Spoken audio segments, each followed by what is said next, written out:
Cuba tengok ni, harga emas 5 gram pada tahun 2002 cuma RM1,340 sahaja. Masuk tahun 2023 naik sehingga RM1,616.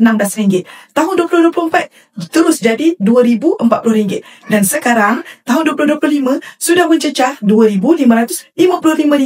Bayangkan dalam masa 3 tahun harga emas ini naik sehingga RM1,215. Kenaikan ini hampir 91%.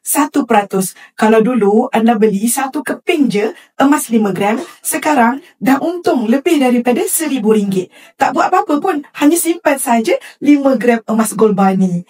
Inilah sebab kenapa orang ramai celik emas dah sekarang ni. Duit kalau disimpan makin lama makin susut nilainya. Tapi emas makin lama makin mahal nilainya. Simpanan emas ni bukan untuk kita cepat kaya je tau. Tapi sebab kita nak lindungi nilai duit kita.